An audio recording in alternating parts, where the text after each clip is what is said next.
बंजारन बहू। कमला एक बहुत स्वार्थी महिला है।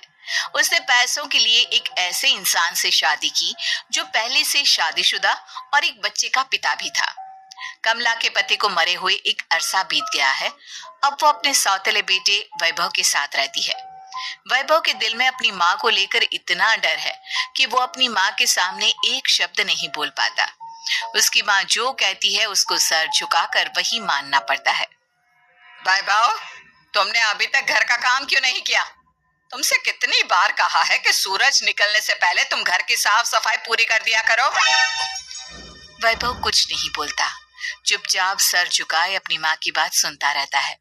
तभी पास में खड़ा नौकर सुखराम कहता है, मालकिन, वैभव बाबा को रात से तेज बुखार है, इसलिए वो सुबह जल्दी उठ नहीं पाए। उनके बदले मैं घर की साफ सफाई कर देता हूँ। इसे कोई बुखार नहीं है। मैं इसे अच्छी तरह से जानती हूँ। ये सब काम न करने के बहाने हैं। सुखराम काका, बोल दो इसे। सारे घर का काम यही करेगा और इससे समय पर अपना काम पूरा नहीं किया तो इससे आज का खाना भी नहीं मिलेगा। मगर मालकिन, वैभव बाबा की सच में ही तबीयत खराब है, आप एक बार देख तो लीजिए। कमला बिना कुछ बोले वहां से चली गई और बेचारा वैभव तेज बुखार में भी काम करता रहा। कमला वैभव की शादी एक ऐसी लड़की से कराना चाहती थी जो अनपढ़ हो और कमला से इसी तरह डरे जिस तरह वैभव डरता है, ताकि वैभव की सारी जायदाद और धन दौलत उसकी मुट्ठी में रहे। लेकिन आज के जमाने में ऐसी लड़की मिलना मुश्किल है। कमला कार में यही सब कुछ सोचती जा रही थी कि तभी रास्ते में, अरे ड्राइवर, तुमने कार क्यों रोक दी और ये इतना शोर कैसा? मैडम, आगे कुछ बंजारों का खेल चल रहा है, इसलिए भीड़ लगी है। मैं अभी भीड़ को साइड में करवाकर कार निकालता हूँ। ड्राइवर भीड़ को साइड करके कार निकालने की कोशिश करने लगा कि तभी कमला की नजर रस्सी पर चल रही एक फुलवा नाम की बंजारन पर पड़ी।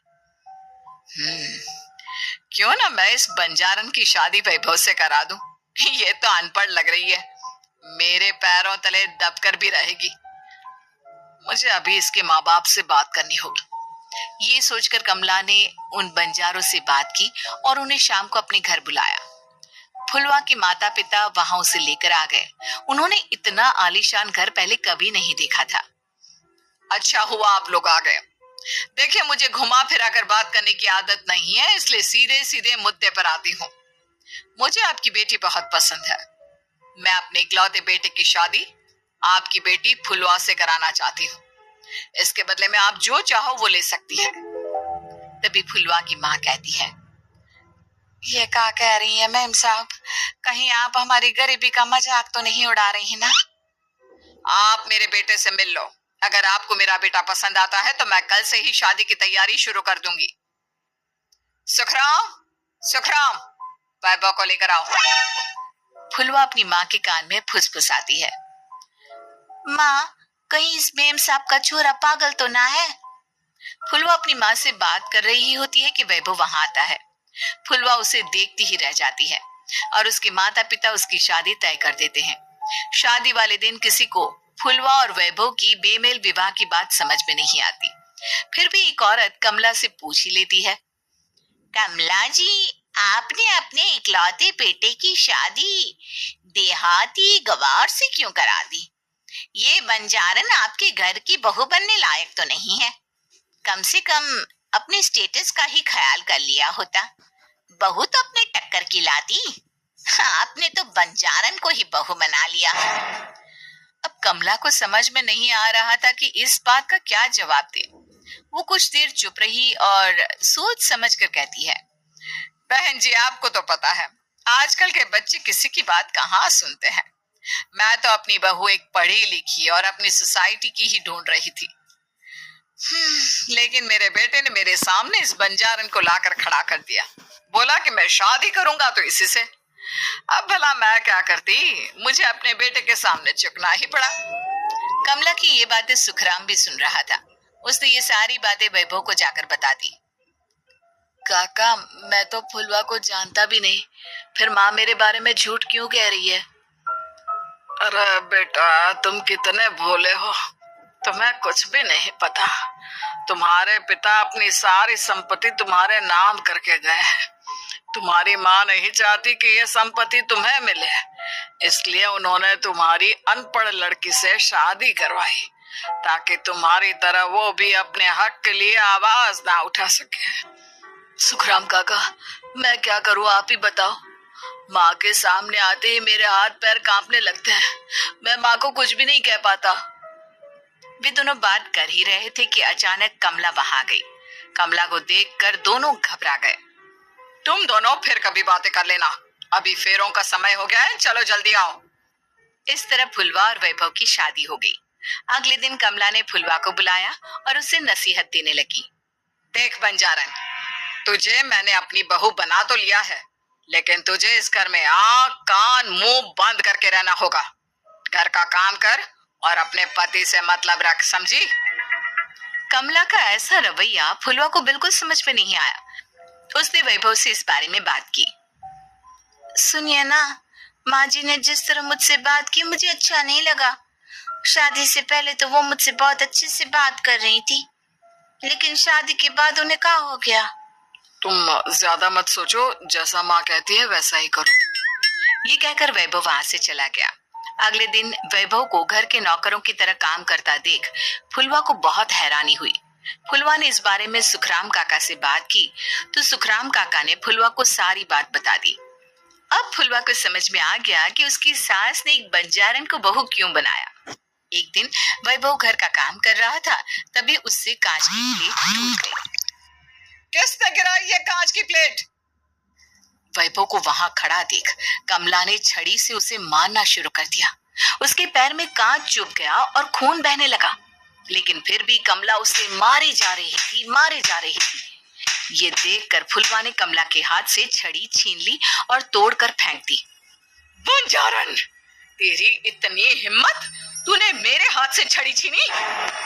कमला फुलवा को थप्पड़ मारने ही वाली थी कि फुलवा उसका हाथ पकड़ लेती है। ओ सस माँ, मैंने मॉम की गुड़िया ना समझ लियो। बंजारन हो बंजारन, ईंट का जवाब पत्थर से देना जानती हूँ।